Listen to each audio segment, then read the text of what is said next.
Hello दोस्तों, मैं RP Singh. पिछले सेशन में हम लोग चर्चा कर रहे थे बालक के विकास के आयाम, डायमेंशंस ऑफ चाइल्ड डेवलपमेंट। उसी से जुड़ा हुआ दूसरा विकास का आयाम बालक का मानसिक विकास, mental development of a learner. दोस्तों, बालक के मानसिक विकास को हमने समझा कि किस प्रकार बालक जब छोटे से बड़ा होता है तो छोटे से बड़े होने के दौरान उसकी विभिन्न मानसिक क्षमताओं का विकास होता है और उन मानसिक क्षमताओं के द्वारा वह वातावरण से अंतः क्रियाएं करता है और इन अंतः क्रियाओं के परिणाम स्वरूप बालक के मस्तिष्क में विभिन्न संरचनाएं बनती हैं। इन संरचनाओं के बारे में, बालक के मस्तिष्क में वातावरण के साथ बनने वाली समझ के बारे में एक स्विस मनोवैज्ञानिक जिनका नाम जीन पियाजे हैं, जिन्होंने अध्ययन किया और उन्होंने क्या पाया कि बालक जब छोटे से बड़ा होता है तो लगातार इसकी मानसिक क्षमताओं में बदलाव आता रहता है। यह मानसिक क्षमताएं और उच्च योग्यताओं की ओर बढ़ती रहती हैं और यह क्रम लगातार बालक की आयु बढ़ने के साथ साथ उच्च और परिपक्वता की ओर बढ़ता रहता है। और यह बदलाव, यह परिवर्तन, यह बालक का मानसिक विकास सार्वभौमिक होता है, यूनिवर्सल होता है। दुनिया के हर बालक के साथ ऐसा ही घटित होता है। इन सारी चीज़ों को जीन पियाजे ने विकास की 4 अवस्थाओं के साथ प्रतिपादित किया, जिन्हें जीन पियाजे ने संज्ञानात्मक विकास की अवस्थाएं कहा। कॉग्निटिव डेवलपमेंट थ्योरी के नाम से यह उनका अध्ययन विकसित हुआ, जिसको हमने पिछली क्लास में डिस्कशन किया। दोस्तों, हमने पिछली क्लास में जाना था कि बालक जब छोटे से बड़ा होता है तो बड़े होने के दौरान लगातार उच्च गुणवत्ता की ओर बढ़ती हुई मानसिक क्षमताओं के साथ वह वातावरण की विभिन्न उद्दीपकों के साथ, परिस्थितियों के साथ अनुभवों में बदलाव करता रहता है। उसके रीजनिंग का लेवल बढ़ता रहता है, तर्क वितर्क की क्षमताएं बढ़ती रहती हैं। इस दौरान वह सबसे पहले अपनी संवेदनाओं के द्वारा सीखता है, जिसे जीन पियाजे ने संवेदीय पेशी अवस्था कहा। उसके बाद थोड़ा बड़ा होता है तो वह जो चीजें जैसी होती हैं उन्हीं को सीधा स्वीकार करते हुए सीखता है, तो उसे जीन पियाजे ने पूर्व संक्रियात्मक अवस्था कहा। और उसके बाद बालक मूर्त वस्तुओं के साथ सीखना शुरू करता है, जिसे जीन पियाजे ने मूर्त संक्रियात्मक अवस्था कहा। और जब बालक और बड़ा हो जाता है, किशोरावस्था की ओर जाता है, उसका मानसिक विकास पूर्णता को प्राप्त कर लेता है, उसका मस्तिष्क विकसित हो चुका होता है, तो बालक अमूर्त वस्तुओं के साथ भी संक्रियाएं करने लगता है, उनके बारे में भी समझ बनाने लगता है। इसे पियाजे ने कहा था दोस्तों अमूर्त संक्रियात्मक अवस्था। इस प्रकार जीन पियाजे ने 4 अवस्थाओं के द्वारा बालक के मानसिक और संज्ञानात्मक विकास को किस प्रकार से आगे बढ़ता है, इस प्रक्रिया को समझाने की कोशिश की। दोस्तों, जीन पियाजे जो कि हमारे स्विस मनोवैज्ञानिक हैं, इन्होंने अपने संज्ञानात्मक विकास के सिद्धांत की 4 अवस्थाओं के साथ साथ कुछ महत्वपूर्ण संक्रियाओं को स्थान दिया, जिन्हें मानसिक प्रक्रियाएं कहा जाता है, बौद्धिक प्रक्रियाएं कहा जाता है, या फिर बालक के सीखने के दौरान, समझने के दौरान, वातावरण से अंतः क्रियाओं करने के दौरान जो मस्तिष्क में प्रक्रियाएं होती हैं, संक्रियाएं होती हैं, इनसे संबंधित कुछ संकल्पनाएं, कॉन्सेप्ट, संप्रत्यय जीन पियाजे ने दिए हैं दोस्तों, जो बालक के संज्ञान के साथ सीधा प्रत्यक्ष संबंध रखते हैं। आज हम इन्हीं कुछ संप्रत्तियों के बारे में बात करेंगे, जीन पियाजे की कुछ संकल्पनाओं के बारे में बात करेंगे। ये संकल्पनाएं, ये संप्रत्यय, ये मानसिक प्रक्रियाएं, ये बौद्धिक गतिविधियां, मेंटल प्रोसेस जो मस्तिष्क में चलता है, ये कौन कौन से हैं और किस किस प्रकार ये हमारे मस्तिष्क में लगातार बनते रहते हैं, संज्ञान के साथ ये जुड़े होते हैं। इन सारी बातों पर आज हम चर्चा करने वाले हैं। दोस्तों, हमारा आज का सेशन बहुत रिच होने वाला है, क्योंकि हम वातावरण के साथ जो चीजें सीखते हैं, विभिन्न उद्दीपकों के द्वारा मस्तिष्क में जो संरचनाएं बनती हैं, उन सब का अगर हमें ठीक से समझ बन जाती है तो मुझे लगता है हमारी जीवन में जो सीखने की प्रक्रिया है, समझने की प्रक्रिया है, संज्ञानात्मक प्रक्रिया है, हम इसको मजबूत बना सकते हैं। दूसरा, बच्चों में इसको पूरी तरह से विकसित कर सकते हैं। तो आइए चलते हैं जीन पियाजे की कुछ ऐसी संकल्पनाओं की ओर जो उसने संज्ञानात्मक विकास के साथ बहुत महत्वपूर्ण मानी है, जो अपने आप में मानसिक प्रक्रियाएं हैं।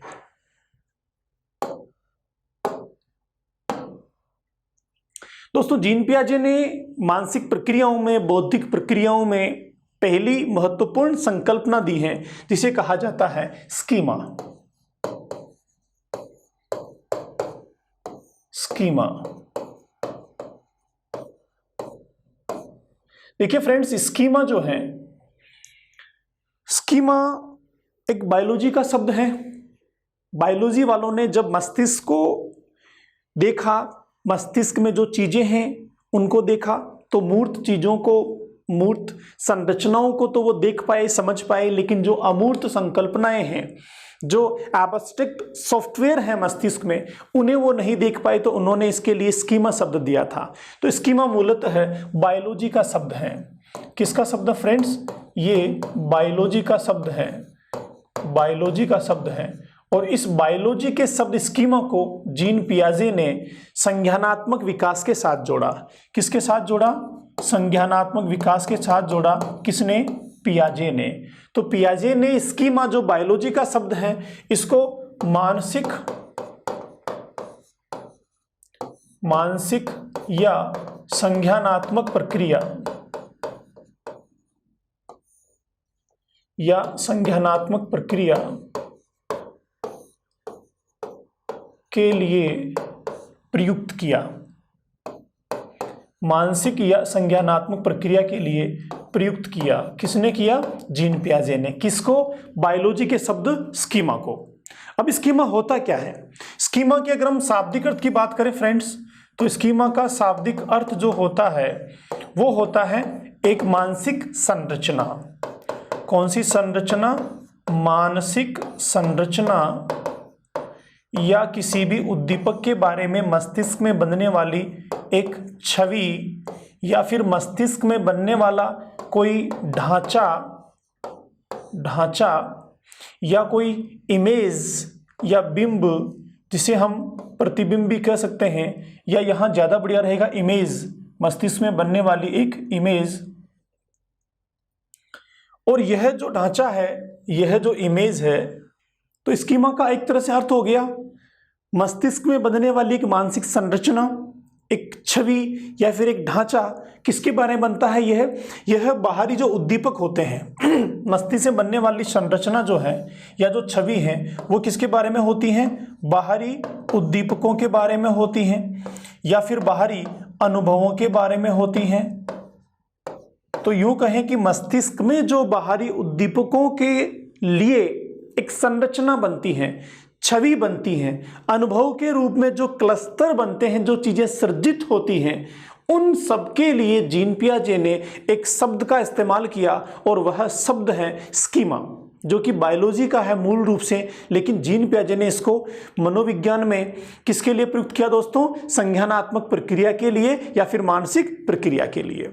अब एक बार समझते हैं कि यह स्कीमा जो मस्तिष्क में बनता है, मस्तिष्क में जो संरचना बनती है, छवि बनती है, इसकी प्रोसेस क्या होती है, प्रक्रिया क्या होती है, किस प्रकार से इसका निर्माण होता है।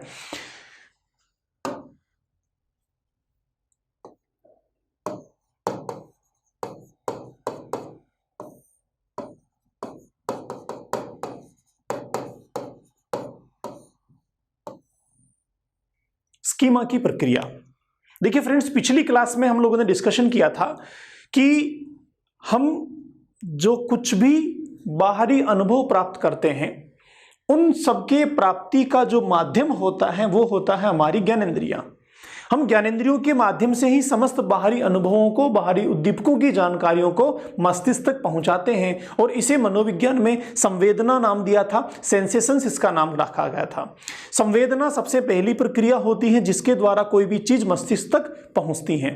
तो मैं वहां से जोड़ के आपको समझाता हूं किस प्रकार हमारे मस्तिष्क में स्कीमा बनता है, नई जानकारियां, सूचनाएं सृजित होती हैं, उनका क्लस्टर बनता है, उनका संगठन बनता है, जिसे अनुभव भी कहा जा सकता है, और यह अनुभवों के संगठन के रूप में मस्तिष्क में संरचित होता है, जिसे जीन पियाजे ने स्कीमा कहा है।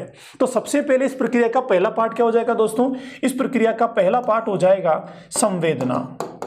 संवेदना जो है, इस संवेदना के पश्चात हमने पीछे पढ़ा था कि हमारे मस्तिष्क में प्रत्यक्षीकरण की प्रक्रिया होती है।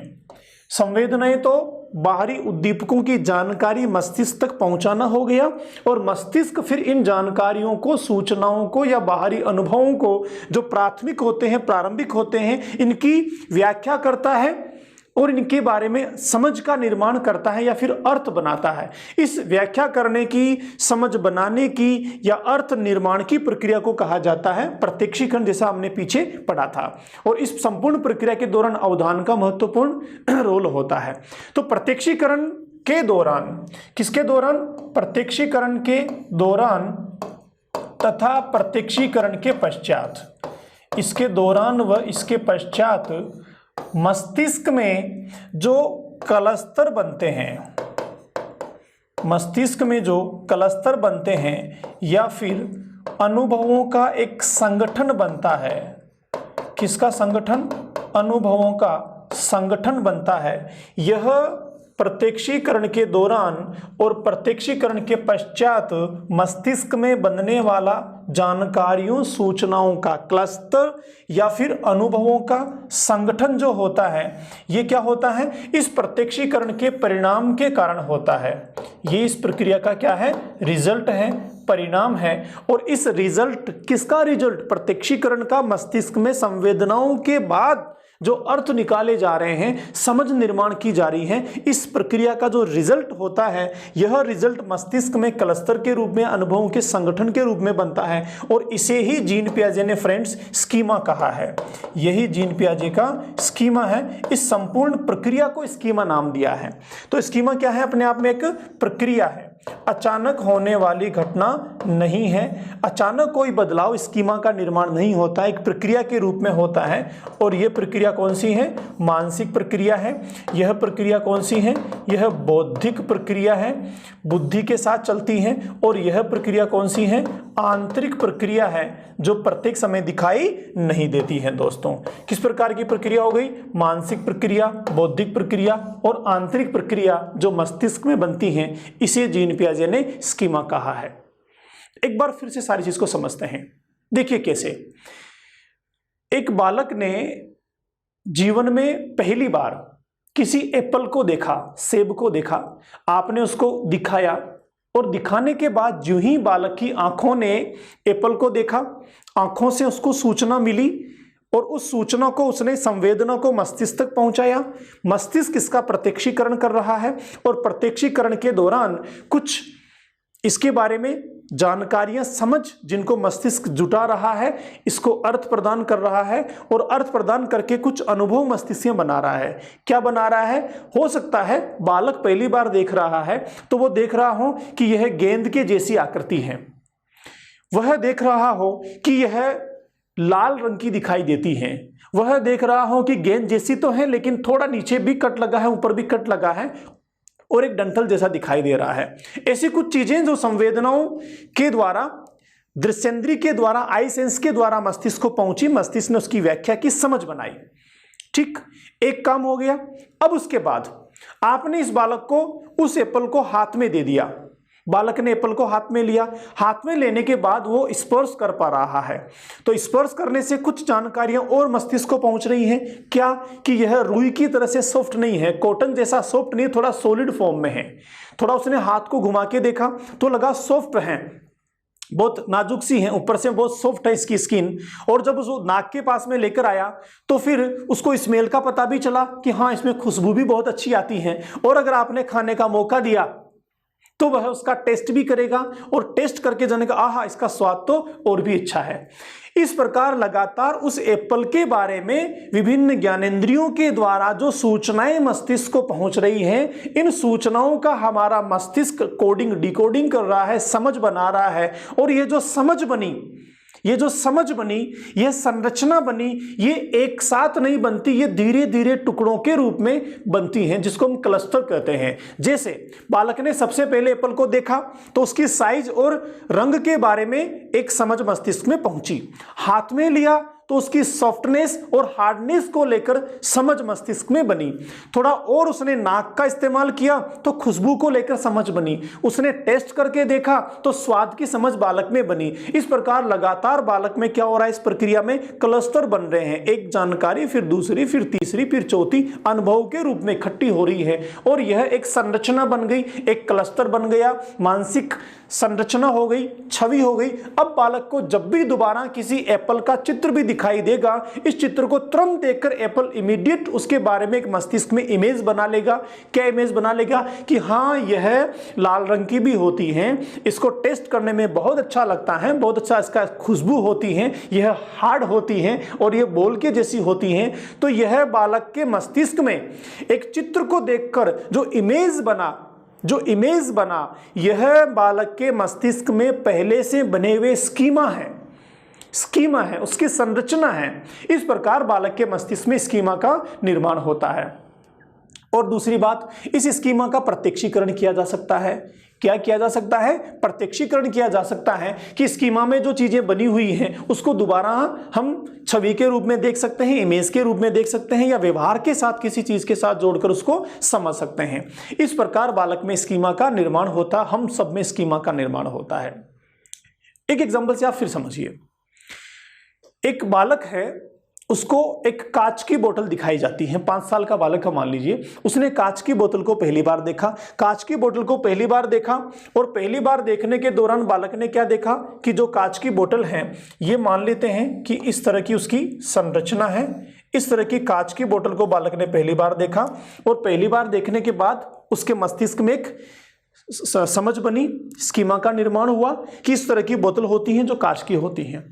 कुछ समय बाद उसको एक और बोतल देखने का मौका मिला और यह जो बोतल थी यह स्टील की बोतल थी और थोड़ी सी अच्छी थी डिजाइन में। इस स्टील की बोतल को उसको देखने का मौका मिला। यह बोतल जो है ये कांच की थी, यह बोतल स्टील की थी। थोड़े दिनों बाद एक और बोतल उसको देखने का मौका मिलता है और वहां क्या पाता है कि यह जो बोतल है यह बोतल प्लास्टिक की है और यह पानी को ठंडा रखती हैं। तो इसको प्लास्टिक की बोतल देखने का भी मौका मिलता है। अब देखिए, बालक ने सबसे पहले एक कांच की बोतल को देखा, तो कांच की बोतल को देखकर उसके बारे में जो समझ बनी, संरचना बनी मस्तिष्क में, ये उसका स्कीमा हो गया। अब उसने क्या करा, ऐसी ही बोतल स्टील की भी देखी तो अब स्कीमा थोड़ा और ज्यादा संगठित हो गया और उसके समझ में आ गया कि बोतल जो है वो केवल कांच की ही नहीं होती है, स्टील की भी होती हैं। उसके बाद जब प्लास्टिक की देखी तो स्कीमा और मजबूत हो गया कि ये तो प्लास्टिक की भी होती हैं। अब एक बोतल को लेकर उसके मस्तिष्क में क्या धारणा बन गई कि ये कांच की भी होती हैं, स्टील की भी होती हैं, प्लास्टिक की भी होती है, अलग अलग साइज की भी होती हैं और ये अलग अलग रंगों की भी होती हैं, इनके काम भी अलग अलग होते हैं। तो जैसे जैसे बालक बड़ा होता जाएगा, विभिन्न उद्दीपकों से उसका इंटरेक्शन बढ़ता चला जाएगा, वातावरण के साथ उसकी अंतः क्रियाएं बढ़ती चली जाएगी, वैसे वैसे स्कीमा और उच्च श्रेणी का बनता चला जाएगा। इस संपूर्ण मानसिक प्रक्रिया को कहा जाता है दोस्तों स्कीमा, जो कि मस्तिष्क में बनता है और बाहरी उद्दीपकों के बारे में एक छवि होती है। तो यह हुआ जीन पियाजे का स्कीमा। अब आगे चलते हैं। स्कीमा को जीन पियाजे ने 3 तरीके से परिभाषित करने की कोशिश की। 3 तरीके से उसको बताया कि स्कीमा जो निर्माण होता है, स्कीमा जो बनता है मस्तिष्क में, इस स्कीमा के बनने के दौरान बालक के मस्तिष्क में 3 तरह की बौद्धिक प्रक्रियाएं होती हैं। उन 3 तरह की जो बौद्धिक प्रक्रियाएं होती हैं उसको हम कह सकते हैं कि स्कीमा जो है वो 3 बौद्धिक प्रक्रियाओं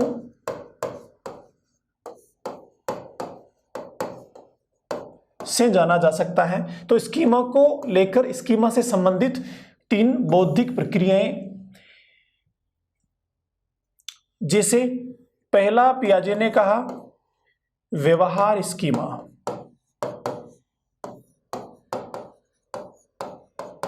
व्यवहार स्कीमा। दूसरा पियाजे ने कहा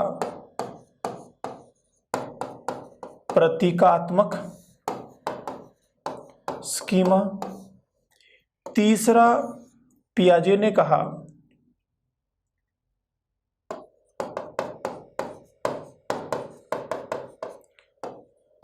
ऑपरेशनल स्कीमा। ऑपरेशनल स्कीमा, ये जो 3 बौद्धिक प्रक्रियाएं हैं किसके बारे में, स्कीमा के साथ जुड़ी हुई, ये 1953 में 1953 में जीन पियाजे ने इनके बारे में बात की और वहां पर पियाजे कहते हैं कि जो स्कीमा निर्माण होता है इसको 3 तरह की बौद्धिक प्रक्रियाओं के द्वारा समझा जा सकता है या 3 तरह की प्रक्रियाओं में बांटा जा सकता है या फिर स्कीमा को 3 प्रकार से जाना जा सकता है। पहला कौन सा? बिहेवियरल स्कीमेटा। बिहेवियरल स्कीमेटा जिसको व्यवहार स्कीमा कहा। ये जो व्यवहार होता है यह क्या होता है? बालक के सीखने के दौरान, बालक के वातावरण के साथ अंतः क्रिया करने के दौरान जो व्यवहार के विभिन्न पैटर्न होते हैं, यह व्यवहार के पैटर्न संगठन के रूप में बन जाते हैं। किसके रूप में? संगठन के रूप में। तो यहां क्या है? ये व्यवहार के पैटर्न है। व्यवहार के पैटर्न। व्यवहार के पैटर्न का मतलब क्या हो गया? जो लगातार एक जैसा व्यवहार होता है। बालक ने मान लो एप्पल को देखा, 1 बार देखा, 2 बार देखा, 3 बार देखा, तो लगातार क्या हो रहा है? एक जैसा व्यवहार बालक के साथ हो रहा है। तो ये व्यवहार के विभिन्न पैटर्न हैं। ये व्यवहार के विभिन्न पैटर्न जब संगठित हो जाते हैं, तो इन व्यवहार के विभिन्न पैटर्न्स का संगठन जो होता है उसे व्यवहार स्कीमा कहा है जीन पियाजे ने। यह क्या काम करता है? यह हमारे मस्तिष्क में विभिन्न वस्तुओं या अनुभवों के प्रतिनिधित्व के रूप में काम करता है। दूसरा स्कीमा उन्होंने कहा है प्रतीकात्मक स्कीमा। यह क्या होता है? यह मानसिक प्रतीक होते हैं या फिर मानसिक बिंब होते हैं जो किसी भी बाहरी प्रतीकों के प्रति, बाहरी व्यवहारों के प्रति या उद्दीपकों के प्रति मस्तिष्क में बन जाते हैं। तो मस्तिष्क में बनने वाले बिंब, इमेजेस, छवियां या संरचना, उसको जीन पियाजे ने कहा प्रतीकात्मक स्कीमा।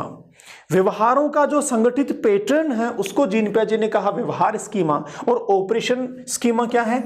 ऑपरेशन स्कीमा को जीन पियाजे ने कहा मानसिक प्रक्रिया। कौन सी प्रक्रिया? मानसिक प्रक्रिया जो मेंटल प्रोसेस मस्तिष्क में हो रही है। कब? स्कीमा बनने के दौरान, विभिन्न वातावरणीय उद्दीपकों के साथ बालक की गतिविधियां होने के दौरान। इसको उसने कहा ऑपरेशनल स्कीमा, जो मानसिक प्रक्रिया होती हैं। एक बार फिर से समझते हैं तीनों चीजों को। देखिए, पहली चीज कि ये तीनों जो हैं ये अलग अलग नहीं होती हैं, तीनों एक साथ होती हैं, संगठनात्मक रूप से होती हैं और साथ चलती रहती हैं। लेकिन स्कीमा की समझ को ठीक से समझाने के लिए 3 अलग अलग प्रक्रियाओं के रूप में, 3 बौद्धिक संरचनाओं के रूप में इन्हें परिभाषित किया गया है। पहला व्यवहार स्कीमा, बिहेवियरल स्कीमेटा। बिहेवियरल स्कीमेटा का मतलब हो गया स्कीमा बनने के दौरान या स्कीमा के दौरान मानसिक प्रक्रिया में जो व्यवहार के विभिन्न पैटर्न संगठित होते हैं वह होता है व्यवहार स्कीमा। दूसरा, इसके साथ साथ हमारे मस्तिष्क में इमेजेस बनती हैं, चित्र बनती हैं, छवियां बनती हैं, उन्हें कहा जाता है प्रतीकात्मक स्कीमा। और इन सब चीजों के साथ प्रोसेस चलता है, मानसिक प्रक्रिया होती है। किसकी प्रक्रिया? विचारों की प्रक्रिया, सोचने की प्रक्रिया। ये सारी की सारी जो प्रक्रिया है इसे कहा है ऑपरेशनल स्कीमा या ऑपरेशनल स्कीमेटा। ये तीनों चीज साथ में चलती हैं। देखो कैसे। मैंने अभी रिसेंटली एग्जांपल दिया था आपको कि बालक जो है उसके मस्तिष्क में एप्पल की संरचना कैसे बनती है, सेब का स्कीमा कैसे मस्तिष्क में तैयार होता है। तो बालक बार बार एप्पल को देख रहा है तो व्यवहार संबंधी पैटर्न उसके मस्तिष्क में बन रहा है। जब उसके मस्तिष्क में स्कीमा बन गया तो वो क्या करेगा? जब भी किसी चित्र को देखेगा, एप्पल का नाम सुनेगा, वैसी कोई स्मेल उसको महसूस होगी, तो इन सारी चीजों के द्वारा वो तुरंत मस्तिष्क में एक इमेज बना लेगा, एक छवि बना लेगा कि हाँ ये उस एप्पल की बात हो रही है। ऐसे ही ऑपरेशनल स्कीमा कि जब उस एप्पल के बारे में यह सोच रहा है, एप्पल को लेके विचार कर रहा है, थॉट प्रोसेस माइंड में चल रहा है, इसे कह दिया उन्होंने ऑपरेशनल स्कीमा। तो दोस्तों इस प्रकार स्कीमा जो है ये एक मानसिक संरचना होती है। स्कीमा विभिन्न अनुभवों के क्लस्टर के रूप में, संगठन के रूप में मस्तिष्क में बनता है। स्कीमा जो है इसका प्रत्यक्षीकरण किया जा सकता है। स्कीमा एक आंतरिक मानसिक प्रक्रिया है। स्कीमा वातावरण के साथ, उद्दीपकों के साथ जब व्यक्ति विभिन्न गतिविधियां करता है, संवेदनाओं से उनको मस्तिष्क में प्राप्त करता है, इस दौरान संगठन जो बनता है मस्तिष्क में बनता है। और यह स्कीमा संगठन के रूप में होता है। विभिन्न अनुभवों के पैकेट्स मस्तिष्क में एकत्रित होते रहते हैं। इस एक प्रक्रिया को जीन पियाजे ने कहा स्कीमा। इस स्कीमा के साथ पियाजे का कहना यह है कि जब स्कीमा बन रहा है, मस्तिष्क में मानसिक प्रक्रिया चल रही है, इस दौरान दो महत्वपूर्ण चीजें होती हैं, दो महत्वपूर्ण गतिविधियां होती हैं, दो महत्वपूर्ण मानसिक प्रक्रियाएं होती हैं। इन दोनों महत्वपूर्ण मानसिक प्रक्रियाओं को पियाजे ने कहा कि इनमें से जो एक प्रक्रिया है वह होती है आत्मीकरण। एक प्रक्रिया है आत्मीकरण। आत्मीकरण को हम असिमिलेशन कहते हैं, असिमिलेशन। और दूसरी प्रक्रिया जो पियाजे ने महत्वपूर्ण मानी है वो है समावेशन। समावेशन ये हो जाएगा अकोमोडेशन। अब दोनों ही महत्वपूर्ण प्रक्रियाएं हैं जो जीन पियाजे के अनुसार स्कीमा के निर्माण के दौरान मस्तिष्क में बनती हैं, और दोनों कैसे मिलके संगठनात्मक रूप से स्कीमा के साथ जुड़ी होती हैं, दोनों ही सिक्के के एक पहलू के रूप में, दोनों पहलुओं के रूप में कैसे काम करते हैं समझते हैं। देखिए, आत्मीकरण का मतलब होता है असिमिलेशन। असिमिलेशन क्या है? यह भी एक मानसिक प्रक्रिया है जो स्कीमा के साथ मस्तिष्क में चलती है। जब भी हम किसी नई चीज को, नई वस्तु को या नए अनुभव को या भौतिक स्थिति को मस्तिष्क में प्राप्त करते हैं, धारण करते हैं, उसकी संरचना का निर्माण होता है, यह प्रक्रिया जीन पियाजे के शब्दों में कहलाती है आत्मीकरण, आत्मसात या फिर असिमिलेशन। दूसरी चीज, जब ये मस्तिष्क में बन रही होती है उसी दौरान एक और प्रक्रिया होती है। क्या प्रक्रिया होती है? कि किसी भी चीज के बारे में जो पूर्व स्कीमा हमारे बने हुए हैं उन स्कीमाओं में परिवर्तन होता है, उन स्कीमाओं में बदलाव होता है। तो पूर्व स्कीमा में जो बदलाव होता है, जो परिवर्तन होता है, इसे जीन पियाजे ने कहा है समावेशन, अकोमोडेशन। यह प्रक्रिया लगातार मस्तिष्क में चलती रहती है। पीछे के एग्जांपल से मैं समझाने की कोशिश करता हूं। देखिए, पीछे मैंने एक बोतल का एग्जांपल आपको दिया था। इस बोतल के एग्जाम के दौरान मैंने आपसे बताया था कि बालक जो हैं आते हैं एक बार वहीं बोतल पे, ये देखिए, ये जो पहली बोतल के बारे में जब बालक देख रहा है तो यहां पर क्या हुआ, इस पहली बोतल के बारे में संरचना मस्तिष्क में बनी, समझ बनी, इसका स्कीमा बना बोतल का, यह तो कहलाएगा आत्मीकरण। अब इसके साथ क्या हो रहा है, जब यह इस दूसरी प्लास्टिक स्टील की बोतल को देख रहा है तो स्टील की बोतल को देखने के साथ बालक ने क्या किया, बालक ने एक कांच की बोतल का जो मस्तिष्क में स्कीमा बना था उसमें क्या करा, परिवर्तन किया, परिवर्तन किया, बदलाव किया। क्या बदलाव किया कि हां, कांच की जैसे ही स्टील की भी बोतल होती है। उसके बाद जब उसने तीसरी बार प्लास्टिक की बोतल देखी तो प्लास्टिक की बोतल देखने के बाद अब जो पूर्व का स्कीमा था कांच की बोतल, स्टील की बोतल का, उसमें फिर परिवर्तन किया और बोला कि हां, कांच और स्टील की तरह से प्लास्टिक की भी बोतल होती है। जब विभिन्न आकार के बोतल्स उसने देखे तो उसने फिर लगातार परिवर्तन किया।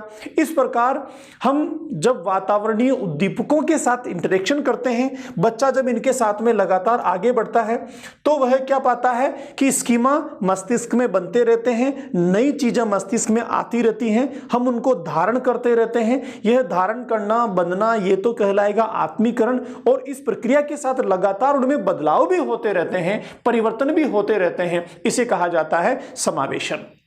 एक बार फिर से समझिए, आपने स्कीमा आज की क्लास से पहले भी कभी पढ़ा होगा, कहीं और भी आपको मौका मिला होगा जानने और समझने का। तो आपने जब पहली बार स्कीमा शब्द के बारे में, जीन पियाजे की मानसिक प्रक्रियाओं के बारे में थोड़ा सा जाना होगा तो यह आपके मस्तिष्क में क्या हुआ, आत्मीकरण हुआ। ठीक, अब उसके बाद आज आप मेरे साथ हैं, मैंने स्कीमा के बारे में एक्सप्लेन किया, आपको स्कीमा को लेकर हमने डिस्कशन किया। इस डिस्कशन से आपके मस्तिष्क ने फिर और स्कीमा के बारे में चीजों को धारण किया, नई संरचना ही बनी। तो अब यहां पर क्या हो रहा है, दो चीजें चल रही है आज। एक चीज क्या, स्कीमा को लेकर आपके मस्तिष्क में नवीन संरचना बन रही है, नवीन समझ का निर्माण हो रहा है, अनुभवों का संगठन बन रहा है। ये तो क्या हो रहा है, ये आत्मीकरण हो रहा है। इसके दौरान जब आपके मस्तिष्क में पहले का जो कॉन्सेप्ट है, पहले की की जो समझ है उसमें बदलाव आ रहा है। आप बोल रहे हैं हाँ मैंने पढ़ा तो था लेकिन ये ऐसे होती है क्या, आज मुझे समझ में आया, ऐसे मेरे मस्तिष्क में ये प्रक्रिया बनती है, आज मुझे समझ में आया, अच्छा ऐसे नहीं ऐसे होता है। तो ये क्या कर रहे हैं आप, पूर्व स्कीमा में बदलाव कर रहे हैं, तो यह कहलाएगा समावेशन। दोनों ही प्रक्रियाओं को जीन पियाजे ने बहुत महत्व दिया है। किसके दौरान, स्कीमा के दौरान। दोनों अलग अलग नहीं होती हैं, दोनों साथ में चलती हैं और दोनों स्कीमा का ही पार्ट होती हैं।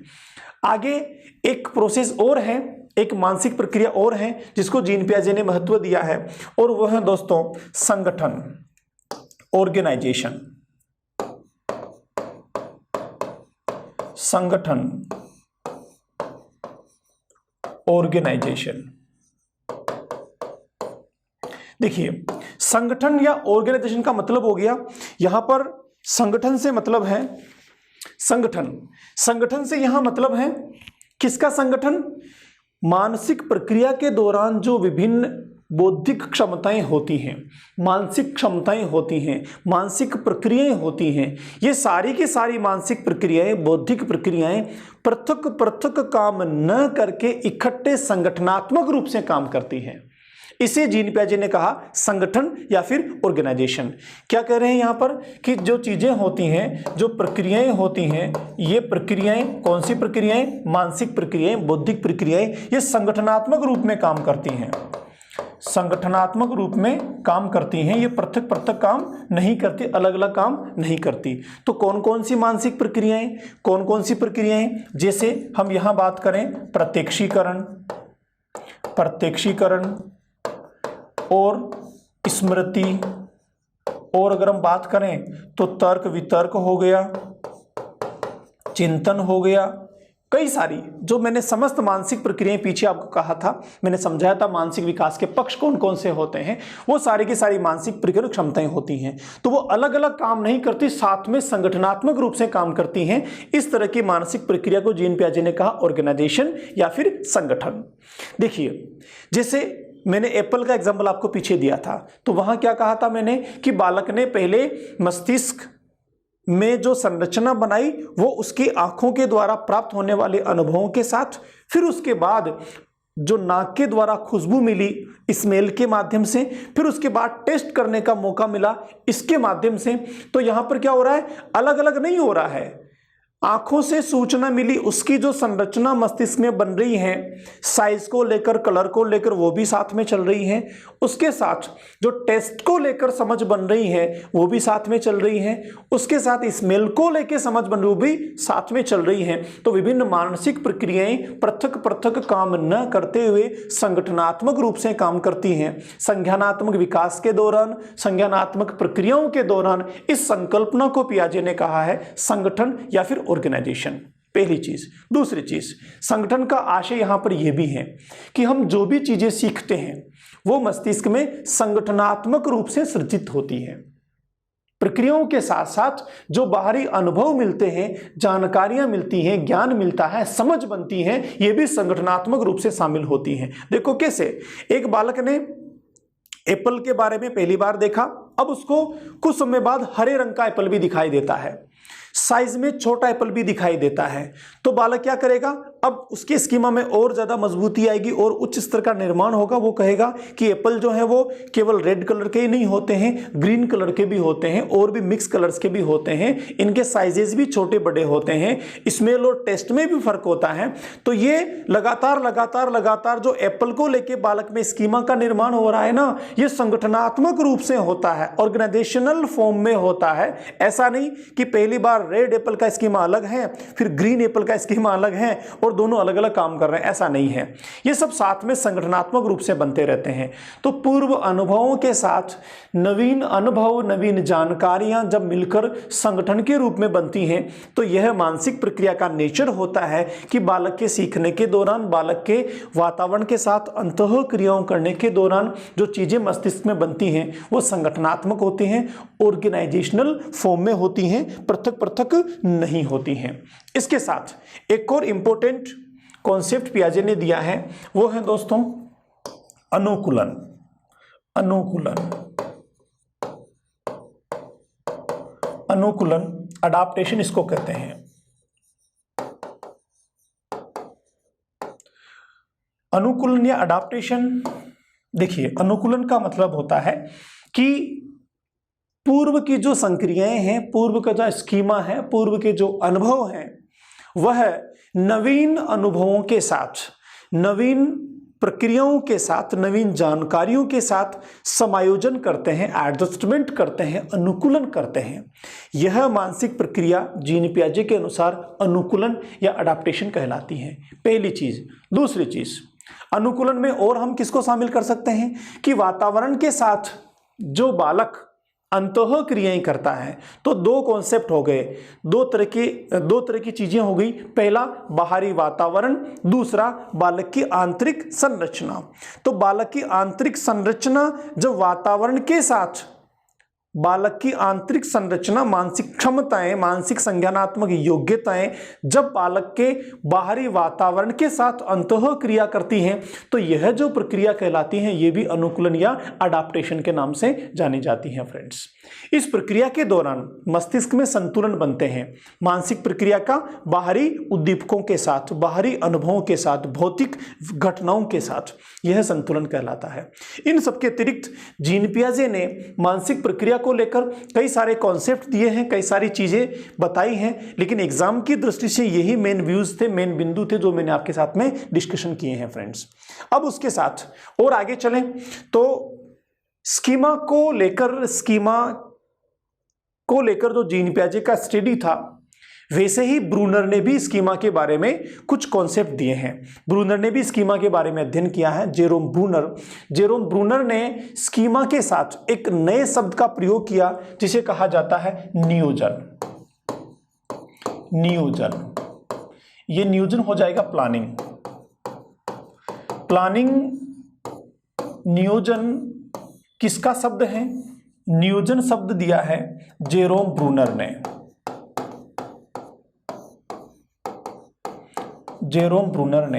ब्रूनर ने क्या किया? स्कीमा के साथ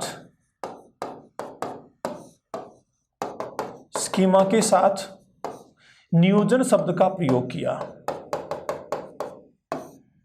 स्कीमा के साथ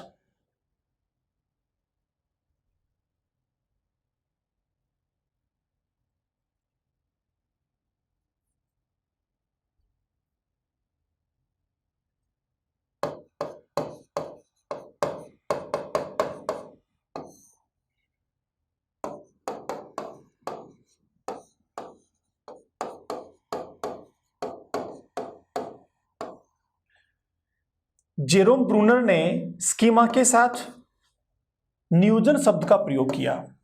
यहां पर नियोजन को लेकर ब्रूनर का कहना यह है कि जैसे मस्तिष्क में स्कीमा बनता है, यह स्कीमा जो है एक सिस्टमेटिक प्लानिंग के तहत बनता है, एक नियोजन की तरीके से यह प्रक्रिया मस्तिष्क में घटित होती है या संचालित होती है। इस एक स्कीमा के साथ नियोजन शब्द को लेकर जो ब्रूनर ने कहा है, उनका कहना यह है कि जो नियोजन होता है इसके 3 चरण होते हैं या 3 चरणों के माध्यम से यह मस्तिष्क में संरचित होता है। तो पियाजे ने क्या किया, जेरोम ब्रूनर ने क्या किया, इस नियोजन के 3 चरण बताए हैं। कितने चरण दिए हैं फ्रेंड्स? 3 चरण इसके दिए हैं नियोजन के। अगर हम इन चरणों की बात करें तो इसमें पहला चरण होता है सक्रियता, दूसरा होता है दृश्य प्रतिमा और तीसरा होता है प्रतीकात्मकता।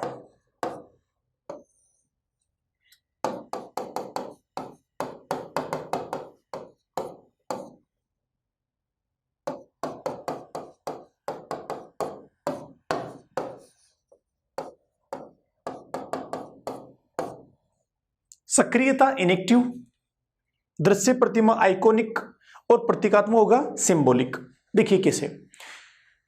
ब्रूनर का कहना यह है कि बालक जब वातावरण के साथ अंतः क्रियाएं कर रहा है, बाहरी उद्दीपकों और घटनाओं और भौतिक वस्तुओं के साथ इंटरेक्शन कर रहा है, इस दौरान जो चीजें उसके मस्तिष्क में बन रही हैं, जो धारणाएं, संरचनाएं बन रही हैं, वो कब बनेगी? जब उसमें एक्टिवनेस होगी, सक्रियता होगी।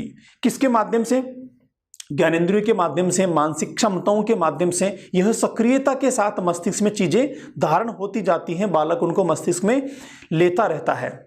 मस्तिष्क में जब चीजें सृजित होती हैं, संगठन के रूप में बनती हैं, तो इनको लेकर बालक के मस्तिष्क में इमेजेस बनती हैं, दृश्य प्रतिमाएं बनती हैं, और इन दृश्य प्रतिमाओं को बालक जब भी व्यवहार में, अभिव्यक्ति में लेकर आता है, किसी तरीके से व्यवहार में प्रदर्शित करता है, तो वह उन्हें प्रतीकों के रूप में या फिर सिंबल्स के रूप में, सिंबॉलिक फॉर्म में उन्हें वो प्रदर्शित करता है। तो इस प्रकार स्कीमा को जेरोम ब्रूनर ने नियोजन के साथ स्पष्ट करने की कोशिश की।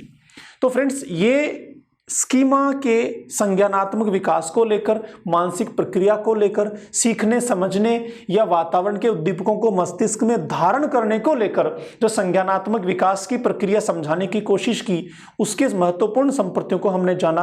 अब थोड़ा सा और आगे चलते हैं, कुछ और चीजें हैं जिन्हें डिटेल से समझने की कोशिश करते हैं अगले पीपीटी के माध्यम से। पियाजे के संज्ञानात्मक विकास की संकल्पनाएं। इसमें पहला है स्कीमा। जीन पियाजे ने मनोविज्ञान में जीव विज्ञान के शब्द स्कीमा का प्रयोग किया, जिसका अर्थ होता है किसी भी क्रिया के समानांतर की जाने वाली मानसिक प्रक्रिया। पहली चीज, शब्द किसका है? जीव विज्ञान का है। दूसरी चीज, जो बाहरी वातावरण में, बाहरी परिवेश में प्रक्रियाएं हो रही हैं, उसके समानांतर ऐसी ही प्रक्रिया किसमें बन रही है? मस्तिष्क में बन रही है। तो किसी भी क्रिया के समानांतर की जाने वाली मानसिक प्रक्रिया, मेंटल प्रोसेस है। मैंने पीछे एग्जांपल देके बताया था आपको, एप्पल कहाँ है, सेब कहाँ है। एप्पल, सेब बाहर वातावरण में है, उसके साथ जो संरचना है, उसका जो रंग है, उसका जो टेस्ट है, स्मेल है, इसके जैसी संरचना कहाँ बन रही है? मस्तिष्क में बन रही है। तो किसी भी क्रिया के समानांतर मानसिक प्रक्रिया को स्कीमा कहा जाता है। स्कीमा एक मानसिक संरचना होती है जिसका प्रत्यक्षीकरण किया जा सकता है। तो मानसिक संरचना है, एक छवि है जो मस्तिष्क में बनती है और इसका आसानी से प्रत्यक्षीकरण किया जा सकता है, इसको अर्थ प्रदान किए जा सकते हैं, इसकी व्याख्या की जा सकती है, समझ मस्तिष्क में बनाई जा सकती है। स्कीमा लंबे समय में याददाश्त में सूचना के संगठित पैकेट्स का एकत्रीकरण होता है। यह एग्जाम में पूछा गया क्वेश्चन है। एग्जाम के ऑप्शन को मैंने यहां सीधा इसकी विशेषता में डाल दिया। क्या कह रहा है ये? लंबे समय में याददाश्त में सूचनाओं की संगठित पैकेट्स का एकत्रीकरण है। मैंने रिसेंटली कहा था कि अचानक नहीं बनता है स्कीमा, क्लस्टर के रूप में बनता है। तो थोड़ा सीखा, फिर थोड़ा और सीखा, फिर थोड़ा और सीखा, फिर थोड़ा और सीखा, लगातार सीखते सीखते, समझते समझते मस्तिष्क में चीजें स्मृति में बनती रहती हैं और एक क्लस्टर निर्माण होता है। तो यह अचानक नहीं होता, लंबे समय में विभिन्न सूचनाओं के जो पैकेट्स हैं उनका संगठन बनता है मस्तिष्क में। जैसे आप मेरे साथ सीडीपी पढ़ रहे हैं, चाइल्ड डेवलपमेंट सीख रहे हैं, तो बाल विकास का आपने पहली क्लास, फिर दूसरी, तीसरी, चौथी, लगातार क्लासेस अटेंड कर रहे हैं, लगातार समझ रहे हैं। तो लंबे समय में आपके मस्तिष्क में विभिन्न सूचनाओं के, तथ्यों के, आंकड़ों के, जानकारियों के पैकेट्स बन रहे हैं, उनका क्लस्टर बन रहा है, संरचना बन रहा है। और जब आपका पूरा सिलेबस हो जाएगा, आप कहेंगे वेरी गुड, मजा आ गया, सारी बात हमारी समझ में आ गई, अब मेरे अंदर मस्तिष्क में सीडीपी के सारे कॉन्सेप्ट क्लियर हैं।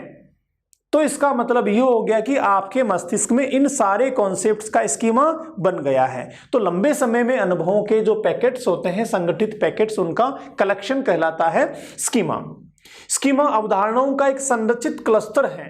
किसका? अवधारणाओं का, कॉन्सेप्ट्स का। अवधारणाएं, कॉन्सेप्ट्स क्या? जो चीजें आप देख रहे हैं, जिनको सुन रहे हैं, जिनको महसूस कर रहे हैं, ये सारे के सारे अनुभव अवधारणाएं हैं, कॉन्सेप्ट्स हैं, जो मूर्त वस्तुओं को लेकर हो सकते हैं, अमूर्त वस्तुओं को लेकर हो सकते हैं, लेकिन ये मस्तिष्क में संरचित होते हैं। संरचित क्लस्टर है। क्लस्टर का मतलब एक के ऊपर एक। ये मैंने एक डायग्राम बनाया, इसके ऊपर मैंने ये एक और डायग्राम बना दिया, दूसरे कलर से मान लीजिए, फिर तीसरा बना दिया, फिर मैंने चौथा बना दिया, फिर मैंने पांचवां बना दिया। तो एक के ऊपर एक के ऊपर एक क्या हो रहा है? ये क्लस्टर बन रहे हैं, एक के ऊपर एक के ऊपर एक क्लस्टर बनते चले जा रहे हैं। इसे कहते हैं क्लस्टर। संरचित होता है, अचानक नहीं बनता, संरचना के रूप में धीरे धीरे बनता है। इसका उपयोग किसके लिए होता है? वस्तुओं, परिदृश्यों या घटनाओं या संबंधों के अनुक्रम का प्रतिनिधित्व करने के लिए किया जा सकता है। ये सब कौन सी चीजें? जो बाहरी वातावरण में मूर्त रूप में हो सकती हैं या फिर अमूर्त रूप में हो सकती हैं। स्कीमा मानसिक ढांचा है। जो बच्चों द्वारा उनके भौतिक और सामाजिक वातावरण के साथ बातचीत के रूप में बनाया जाता है। कौन सा ढांचा है साहब? मानसिक ढांचा है। मैंने पीछे बताया मेंटल स्केलेटन है, मानसिक ढांचा है। एक इमेज बनती है, एक स्ट्रक्चर बनता है मस्तिष्क में। किसके लिए? भौतिक, जो चीजें आपको भौतिक रूप से बाहर फिजिकली दिखाई दे रही हैं, सामाजिक सोशल चीजें, जैसे रिलेशन होते हैं, संस्कृति होती है, मान्यताएं होती हैं, धारणाएं होती हैं, परंपराएं होती हैं। ये मूर्त दिखाई तो नहीं देती हैं, लेकिन ये कॉन्सेप्ट्स हैं, अवधारणाएं हैं, जो कौन सी हैं? सामाजिक हैं। और ये सब वातावरण के साथ जुड़ी होती हैं। जो भौतिक वातावरण है वो बाहर, और जो सामाजिक अवधारणाएं हैं, जानकारियां हैं, सूचनाएं हैं, वो सामाजिक वातावरण, इन सब के साथ बातचीत के रूप में मस्तिष्क में बनता है।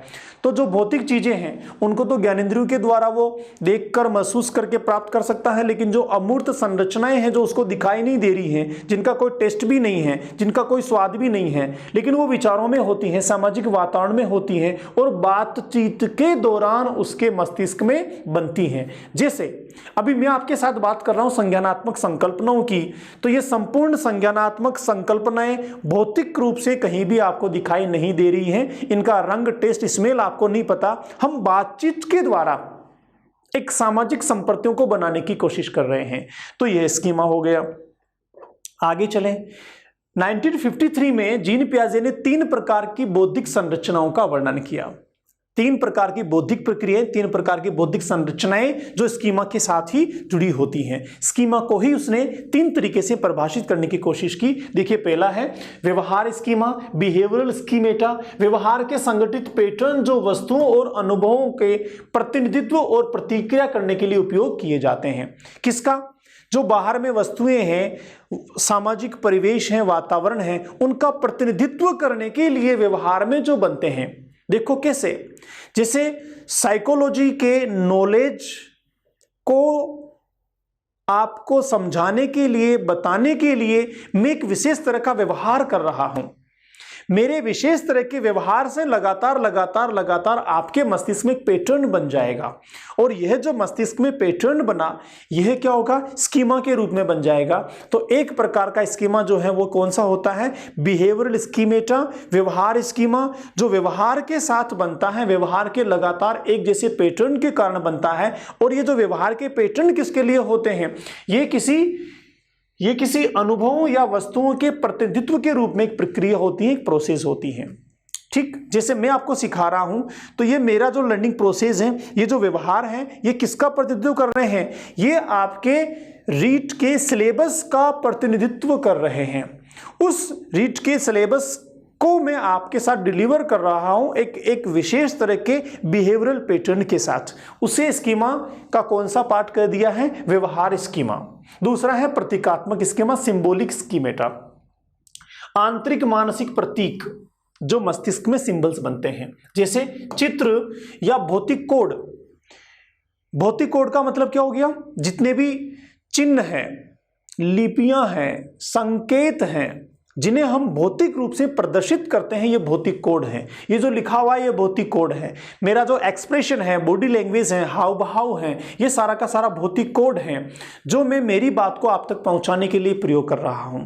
तो ये हो गया भौतिक कोड। चित्र जो सामने दिखाई देते हैं, जो किसी को अनुभव के पहलुओं का प्रतिनिधित्व करने के लिए उपयोग किए जाते हैं। अनुभव जो अपने खुद ने प्राप्त किए हैं, इन अनुभवों को हम किसी को शेयर करना चाहते हैं, बताना चाहते हैं, तो बताने के लिए माध्यम क्या होगा, तरीका क्या होगा? या तो हम चित्रों के माध्यम से, या फिर भौतिक कोड जो हमने बना दिए हैं। ये ध्वनि को मैंने विशेष तरीके से आपको उच्चारित करके सुनाया, तो ये भी कोड है। मैंने लिपि के चिन्हों का प्रयोग करके आपके सामने कंटेंट को डिलीवर किया, ये भी एक कोड है। तो जो अनुभव मैं आप तक पहुंचाने की कोशिश कर रहा हूं, किसके रूप से? चित्रों के माध्यम से या फिर भौतिक कोड्स के माध्यम से, ये भी कौन सा हो गया? ये कहलाएगा प्रतीकात्मक स्कीमा। दूसरा, जो मस्तिष्क में स्वयं में बनता है, ये प्लस अनुभवों को दूसरों तक पहुंचाने के लिए या फिर स्वयं में उनको बनाने के लिए मैं आपको पहुंचा रहा हूं। ये तो मेरे अनुभव आप तक पहुंच रहे हैं और आप उनको प्राप्त करके आपके मस्तिष्क में बना रहे हैं। अगर वो चित्रों के रूप में है या फिर भौतिक कोड्स के रूप में है, तो उसे जीन पियाजे ने कहा है प्रतीकात्मक स्कीमा। तीसरा है ऑपरेशनल स्कीमा। ऑपरेशनल स्कीमेटा आंतरिक मानसिक गतिविधियां जो व्यक्ति विचार की वस्तुओं पर करता है।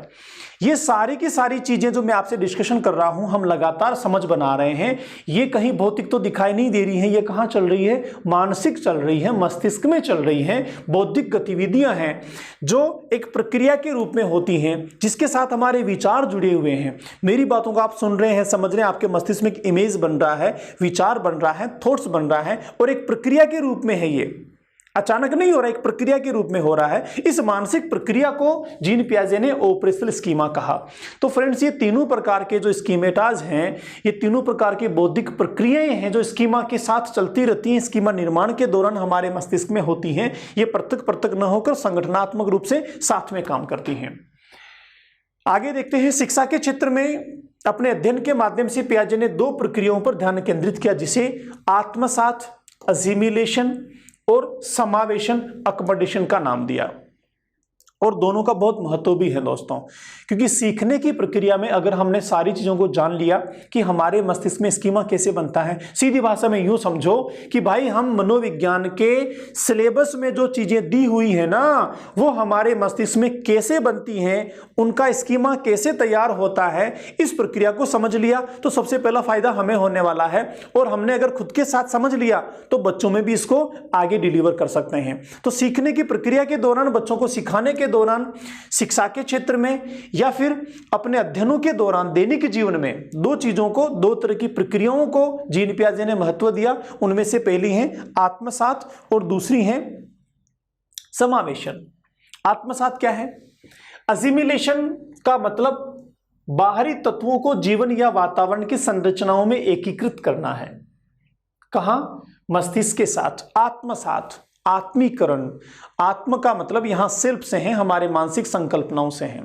तो अपने साथ लेना, अंदर धारण करना, आत्मीकरण करना। असिमिलेशन, किसका आत्मीकरण? जो बाहर के उद्दीपक हैं, जो भौतिक वस्तुएं हैं, अनुभव हैं, गतिविधि हैं, उनका। कैसे? अभी आप मुझे सुन रहे हैं, मुझे देख रहे हैं, मैं आपको चीजें बता रहा हूं, ये सब बाहरी, और ये आपके मस्तिष्क में जा रही है, मस्तिष्क उनको धारण कर रहा है, उनकी संरचना बना रहा है। तो ये जो प्रक्रिया है, इस प्रक्रिया को कह दिया हमने आत्मसात या आत्मीकरण, असिमिलेशन। यह पहले से मौजूद संज्ञानात्मक स्कीमा में नई जानकारी को फिट करने की प्रक्रिया है। देखिए कैसे। आप हिंदी पहले जानते हैं, विभिन्न संप्रत्यय जो छोटे मोटे हैं उनको सबको पहले जानते हैं, तो ये जानकारी पहले आपके मस्तिष्क में है, आपके स्कीमा में है। अब मैं उनको, उनके माध्यम से मनोविज्ञान का नॉलेज आपके साथ डिलीवर कर रहा हूं। या फिर जो चीजें आज आप सीख रहे हैं, हो सकता है पहले भी आपने कभी थोड़ा बहुत इनके बारे में जाना हो, थोड़ा बहुत पूर्व का ज्ञान हो, तो उन चीजों के साथ नई चीजों का फिट होना, नई चीजों का वहां पर जाना, मस्तिष्क में संरचना बनना, इस नई चीजों का जाना और मस्तिष्क में बंधना कहलाता है आत्मसात।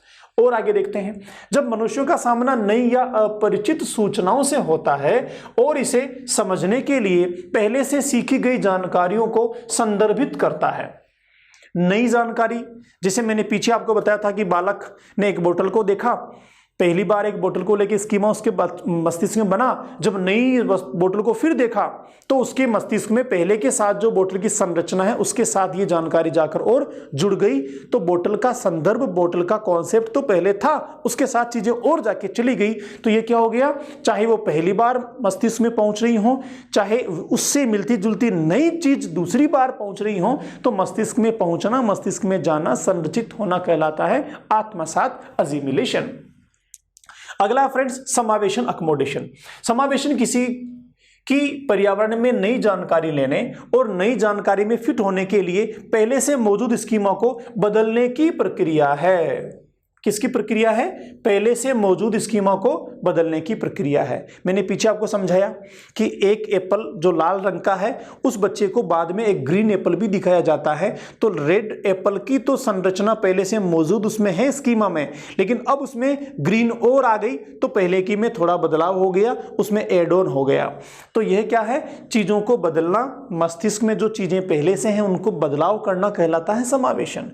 यह तब होता है जब मौजूदा स्कीमा या ज्ञान काम नहीं करता और किसी नई वस्तु या स्थिति से निपटने के लिए उसे बदलने की आवश्यकता होती है। देखिए कैसे।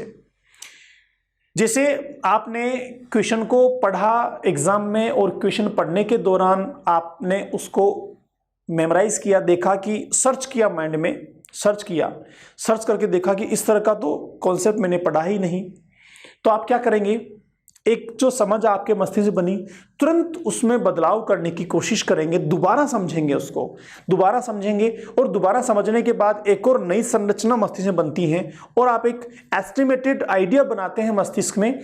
कौन सा आइडिया बनाया कि जैसे मैं समझता था, जो मेरे माइंड में चल रहा था, जो मैंने जाना इस क्वेश्चन के बारे में, वो तो आंसर है ही नहीं, वो आंसर तो इसमें है ही नहीं। इसका मतलब ये क्वेश्चन ये नहीं कहना चाह रहा जो मैंने अभी समझा है, ये क्वेश्चन कुछ और कहना चाह रहा है। अब आपने जब दोबारा पढ़ा तो जो पहले एक बार पढ़ने से क्वेश्चन को लेकर स्कीमा मस्तिष्क में बना, उसमें क्या करा आपने, बदलाव कर लिया। क्यों कर लिया? क्योंकि आपका जो पहले का स्कीमा था वो यहां समस्या के समाधान के लिए पर्याप्त नहीं है। तो इस प्रकार लगातार मस्तिष्क में जब सूचनाएं जाती रहती हैं, मस्तिष्क में स्कीमा बनने की प्रक्रिया होती है, तो हम उनमें लगातार बदलाव करते रहते हैं। ये ऑटोमेटिक प्रोसेस है, इसके लिए हमें अलग से कुछ करने की आवश्यकता नहीं होती है। ये मानसिक संरचना की प्रकृति है, ऐसा होना ही होना है। आगे देखते हैं, आत्मसात और समावेशन एक दूसरे के बिना मौजूद नहीं हो सकते हैं, एक सिक्के के दो पहलू हैं।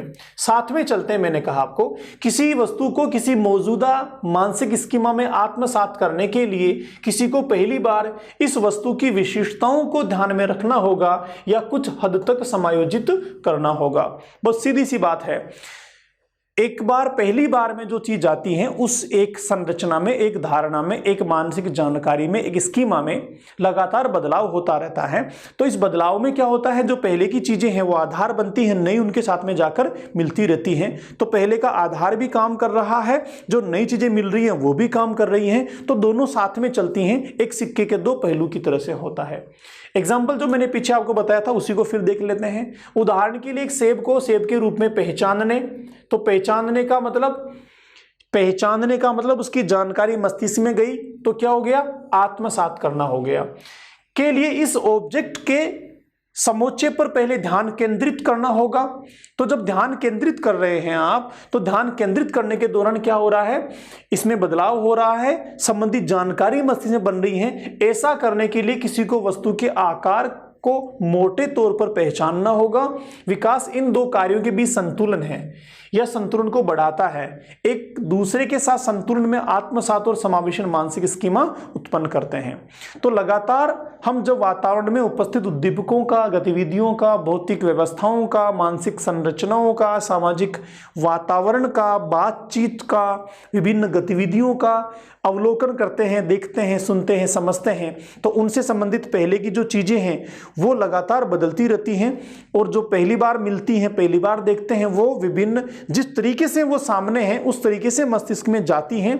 तो मस्तिष्क में जाना आत्मसात हो गया और पहले से जो है उनमें नए बदलाव आना कहलाएगा समावेशन। इस प्रकार लगातार मस्तिष्क बनने की प्रक्रिया है जिसमें दोनों चीज साथ में चलती रहती हैं।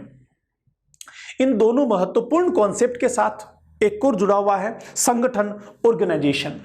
मानसिक प्रक्रिया में या बुद्धि में विभिन्न प्रक्रियाएं जैसे प्रत्यक्षीकरण, स्मृति एवं तर्क सभी संगठित होकर कार्य करती हैं, अलग अलग काम नहीं करती हैं। सभी मानसिक शक्तियां व मानसिक प्रक्रियाएं पृथक पृथक कार्य न करके संगठनात्मक रूप से कार्य करती हैं। और यह जो संगठन होता है, वातावरण के साथ समायोजन करना संगठन का ही परिणाम है। कैसे संगठन का परिणाम है? वातावरण बाहर की चीज और उस वातावरण में बाहर की चीजों का मस्तिष्क में धारण होना, मानसिक शक्तियों का संगठन और बाहर की चीजों का आंतरिक चीजों के साथ मिलना, ये सब संगठन के कारण होता है। मैंने पीछे आपको बताया था कि संवेदनाएं हैं, फिर प्रत्यक्षीकरण है, फिर स्कीमा का निर्माण है। तो यहाँ सारी की सारी चीज संगठनात्मक रूप से काम करती हैं। एक और कॉन्सेप्ट अनुकूलन, अडाप्टेशन। बालक एवं उसके वातावरण के मध्य चलने वाली परस्पर क्रिया, किस किस के बीच? बालक और दूसरा उसका वातावरण। यहां बालक का मतलब क्या है? उसकी मानसिक संरचना, मानसिक शक्तियां, मानसिक संगठन, संज्ञानात्मक कॉन्सेप्ट्स, ये वातावरण के साथ इंटरेक्शन करते हैं, अंतः क्रिया होती है, परस्पर क्रियाएं करते हैं। इसके परिणाम स्वरूप क्या होता है? अनुकूलन होता है, या इस प्रक्रिया को हम अडाप्टेशन कह सकते हैं। अनुकूलन बाह्य रूप से प्रभावी होता है, बहुत इंपॉर्टेंट चीज है। अनुकूलन बाह्य रूप से प्रभावित होता है क्योंकि अनुकूलन में महत्वपूर्ण चीज क्या है? बाहर की चीजों के साथ आंतरिक संरचना का बनना, इसलिए बाह्य रूप से यह प्रभावित होता है। एक और इक्विलिब्रियम, संतुलन, एक मानसिक प्रक्रिया जिसमें पुराने और नए धारणाओं के बीच, नए धारणाओं और अनुभवों के बीच संतुलन होता है। किस किस के बीच? पुराने और नए धारणाओं और अनुभवों के बीच संतुलन होता है। इस प्रक्रिया को कहा जाता है संतुलन, इक्विलिब्रियम। देखिए, संतुलन के शाब्दिक अर्थ की बात करें तो संतुलन में क्या होता है कि दो अलग अलग चीजें जब मिलके एक चीज नई निर्धारित कर लेती हैं। जैसे इकोनॉमिक्स में आप मांग और पूर्ति की बात करते हैं, मांग अलग कॉन्सेप्ट है, पूर्ति अलग कॉन्सेप्ट है, और मांग और पूर्ति का जो कॉन्सेप्ट मिलके कीमत बना लेता है, कीमत तय कर देता है, तो यह कहलाता है संतुलन। तो मस्तिष्क में ऐसे ही जो पूर्व अनुभव हैं, ये नए अनुभवों के साथ संतुलन बनाते हैं। पूर्व जानकारियां हैं, पूर्व ज्ञान है, पूर्व अवधारणाएं हैं, वो नवीन जानकारियों के साथ, नवीन ज्ञान के साथ, नवीन अवधारणाओं के साथ जो कोलिब्रेट करती हैं, उसे अनुकूलन, उसे संतुलन कहा जाता है।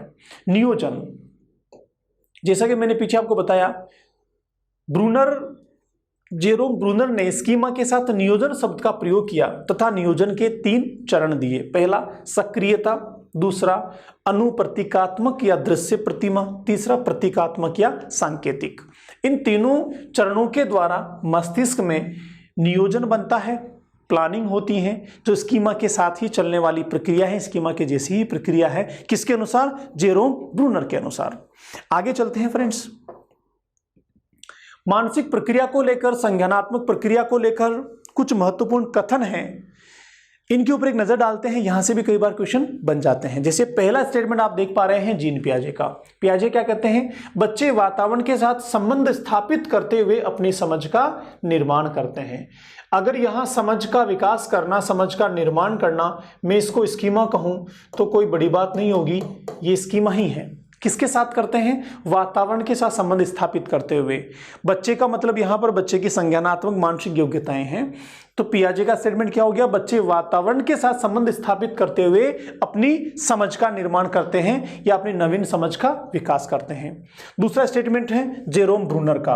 ब्रूनर कहते हैं विकास की किसी भी अवस्था में कुछ भी सिखाया जा सकता है। फिर से समझिए ब्रूनर का, विकास की किसी भी अवस्था में कुछ भी सिखाया जा सकता है। देखिए यहां पर क्या कहना चाह रहे हैं, इसका मतलब यह नहीं होगा कि साहब अभी 2 साल का बच्चा है वो कार चला सकता है क्या? जी नहीं। किसी भी अवस्था में कुछ भी सिखाए जाने से मतलब यह होता है कि उस अवस्था में जो बालक में क्षमताएं हैं, जिस लेवल का मैच्योरिटी उसमें आ गया है, जो क्षमताएं परिपक्वता बालक में उस लेवल में है, उस लेवल से संबंधित कुछ भी सिखाया जा सकता है। जैसे मैं 5 साल के बच्चे की बात करूं तो 5 साल के बच्चे में जिस स्तर तक की परिपक्वता है, जिस लेवल तक उसका मानसिक विकास हो चुका होता है, उस लेवल तक, उस परिपक्वता तक कुछ भी आपको सिखाओ बच्चा बड़े आसानी से सीख लेगा। ऐसे अगर मैं 15 साल के बच्चे की बात करूं जहां मानसिक विकास पूर्ण हो जाता है, परिपक्वता मानसिक रूप से हो चुकी होती है, तो यहां बच्चे को कुछ भी सिखाओ वो सीख सकता है।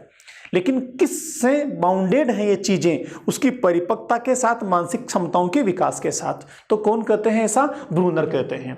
आगे चले, क्रोइन क्रो, बड़ा शानदार स्टेटमेंट है, हमने पहले ही पढ़ा था, एग्जाम में पूछा भी गया है। क्रोइन क्रो कहते हैं 20वीं शताब्दी बच्चों की शताब्दी है। क्यों कहा क्रोइन क्रो ने ऐसा? क्यों? इसीलिए कहा दोस्तों कि मानसिक विकास को लेकर 20वीं शताब्दी में बहुत ज्यादा खोज हुई, बहुत ज्यादा नवीन संकल्पनाएं मनोविज्ञान में शामिल हुई। और यह मानसिक विकास किसके साथ अध्ययन किया गया? बालक के साथ। क्योंकि किसी प्रौढ़ का मानसिक विकास देखना है तो बालक को समझना पड़ेगा ना पहले, कि बालक जब छोटा होता है तो कैसे मानसिक विकास, कैसे संज्ञानात्मक विकास, कैसे वो चीज़ों को सीखता है, ज्ञान का निर्माण करता है। फिर थोड़ा और बड़ा होने के बाद कैसे, और बड़ा होने के बाद कैसे, और बड़ा होने के बाद कैसे। तो संपूर्ण मानसिक विकास को, संज्ञानात्मक विकास को समझने के लिए किसका अध्ययन किया गया? बालकों का अध्ययन किया गया। इसीलिए 20वीं शताब्दी में सबसे ज़्यादा मनोविज्ञान में काम कहीं हुआ तो बालकों के साथ हुआ, बाल मनोविज्ञान में हुआ, बाल विकास में हुआ। बालकों के ऊपर या बालकों के लिए जो अवधारणाएं मनोविज्ञान में पहले थी, उनमें लगातार नए नए बदलाव आए, बहुत ज्यादा चेंजेस आए। इसीलिए क्रोइन क्रो ने कहा कि 20वीं शताब्दी बालकों की शताब्दी है। एक और स्टेटमेंट है हरलोक का, 2 बच्चों में समान मानसिक योग्यताएं नहीं होती है। पीछे हमने पढ़ा था, जब विकास के सिद्धांत पढ़ रहे थे तब मैंने आपको बताया था कि बालकों में व्यक्तिगत विभेद होते हैं, विभिन्न क्षमताएं और योग्यताएं एक जैसी बालकों में नहीं पाई जाती हैं। तो ऐसा ही कौन बोल रहे हैं? हरलोक बोल रहे हैं कि 2 बालकों में समान मानसिक योग्यताएं नहीं होती हैं। अर्थात मैं 2-3 चीजों को लेकर समझाता हूं आपको। संवेदना, प्रत्यक्षीकरण और अवधान, इसी को लेकर समझ लीजिए। तो संवेदनाएं हर बालक में बराबर नहीं होती हैं, प्रत्यक्षीकरण भी हर बालक में बराबर नहीं होता है, अवधान भी हर बालक में बराबर नहीं होता है। देखिए कैसे, आप क्लास में बच्चों को कोई नई चीज बताते हैं, आपने उस नई चीज को लेकर 3 सेंटेंसेस बोले, उन तीनों सेंटेंसेस को आपके कक्षा में बैठे हुए 20 बालक तीनों को ऐसे के ऐसे हर एक बालक रिपीट कर पाए, ऐसा संभव नहीं है। उन तीनों सेंटेंस के बारे में आपने जो बताया उसको लेकर बच्चों से कहा कि आप क्या समझ पाए इन चीजों से। उन तीनों सेंटेंस की समझ को लेकर आप बच्चों से बात करेंगे तो वो भी बच्चों की एक जैसी नहीं होगी। कुछ बच्चे इस दौरान आपके तीनों सेंटेंस के डिस्कशन को सुन पाए होंगे, कुछ सुन भी नहीं पाए होंगे, कुछ का ध्यान कहीं और होगा। तो आपके सामने जो बच्चे हैं उनका अवधान भी अलग अलग हो गया, प्रत्यक्षीकरण भी अलग अलग हो गया और संवेदनाएं भी अलग अलग हो गई। तो संपूर्ण मानसिक क्षमताओं को लेकर, संज्ञानात्मक क्षमताओं को लेकर, स्कीमा निर्माण की प्रक्रियाओं को लेकर हर बालक में ये स्तर एक जैसा नहीं होता है, स्तर अलग अलग होते हैं, लेवल अलग अलग होते हैं। इसीलिए 2 बालक समान मानसिक योग्यताएं नहीं रखते हैं। और मानसिक योग्यता का बड़ा इंपॉर्टेंस होता है। आप देखते हैं कि जितने भी जो उच्च श्रेणी के स्कूल्स होते हैं या हम यूं कहें खास विद्यालय, आगे पढ़ेंगे आरटी 2009 में बताऊंगा आपको, खास विद्यालय जो होते हैं, खास विद्यालयों में कुछ स्कूल्स हैं जैसे नवोदय विद्यालय हैं, केंद्रीय विद्यालय हैं, सैनिक स्कूल्स हैं, मिलिट्री स्कूल्स हैं, इनको खास विद्यालय की श्रेणी में रखा है आरटी 2009 में।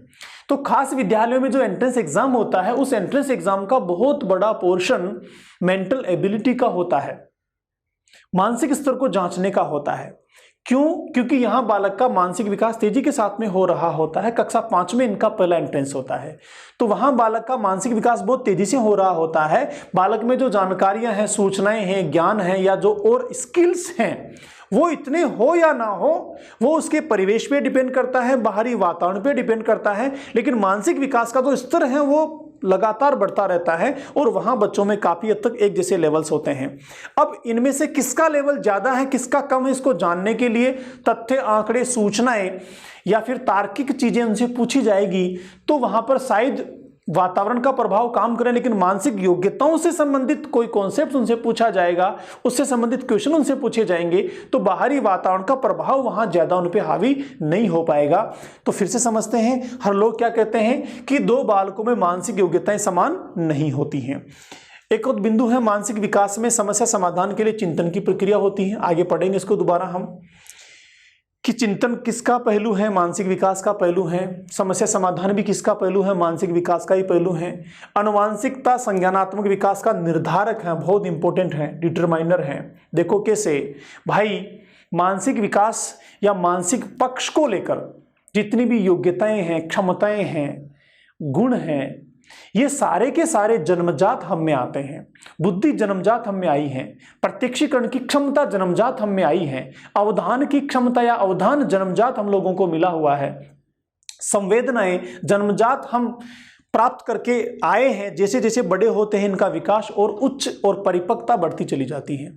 तो ये सारी की सारी चीजें जो मानसिक विकास के साथ जुड़ी होती है, इनका महत्वपूर्ण या सबसे ज्यादा संबंध किसके साथ में होता है? हेरिडिटी के साथ होता है, वंशानुक्रम के साथ होता है। इसीलिए आनुवंशिकता संज्ञानात्मक विकास का निर्धारक होता है, डिटरमाइनर होता है।